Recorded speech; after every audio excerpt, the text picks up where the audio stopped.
ও মা, কি বল? খুব পিঠে খাওয়ার ইচ্ছা হচ্ছে। ঠিক আছে, কি পিঠে খাবি বল, বানিয়ে দিচ্ছি। দুধ পুলি। চল ঠিক আছে, দুধ পুলি বানিয়ে দিচ্ছি। কি দেখাবি বল? নারকল আছে বাড়িতে? না, সন্দেশ দিয়ে করে দেবো খুনি, চল। আচ্ছা ঠিক আছে, সন্দেশ তো আমার খুব ভালো লাগে খেতে। চল, আজকে তুই আমার সাথে হেল্প করবি পিঠে করতে। আচ্ছা ঠিক আছে, আমি তো শেখাও হয়ে যাবে। দুধ পুলির জন্য আমি সব কিছুই করতে পারি। হুম। তো দেখতেই পারছো আমি এখানে মায়ের সঙ্গে চলে এসেছি মা কী করে পিঠে বানাই দেখতে। তো প্রথমে আমাদের চালের গুঁড়ো লাগছে, তারপরে কড়াইতে আমরা জল গরম করে নিয়েছি। জলটা যখন টকবক করে ফুটে আসবে তখন সেটাতে লবণ মিশিয়ে দেবে। তারপরে তোমরা চালের গুঁড়ো দিয়ে দেবে, অল্প অল্প করে মেশাবে, আর না হলে হবে না এটা। দেখবে আমি কত অল্প অল্প করে মেশাচ্ছি, আর তোমরা কনস্ট্যান্টলি খুন্তিটা নেড়েই যাবে, আর না হলে হবে না। তো আমার হয়ে গেছে এই পর্যায়ে এসে, এখন আমি নামিয়ে দেবো। এবার ভালো করে এটা মেখে নিতে হবে। হ্যাঁ, গরম গরমই তোমরা হাতের সাহায্যে মেখে নেবে। হ্যাঁ, এটা একটু হাতটা পুড়ে যাওয়ার সম্ভাবনা আছে, তবুও দেখবে গরম গরম ওটা মেখে নিতে হবে। তো এখানে দেখেছো আমি 3টে মা পিঠে করে রেখেছে। তো কিভাবে করেছে সেটাই তোমাদের দেখাবো। তো আমি মাকে বললাম দাও দেখি আমি একটা চেষ্টা করে দেখি কিভাবে পিঠে করতে হয়।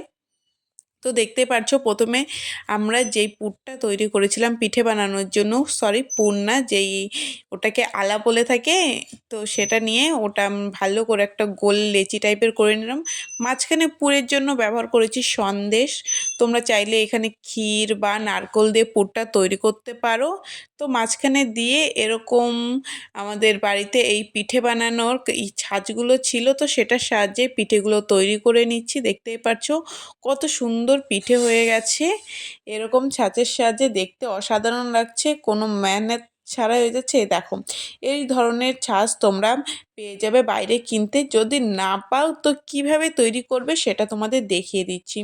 তো প্রথমে আলা নিয়ে নিয়েছি, ভালো করে গোল করে নেবো আমি বাটির মতন।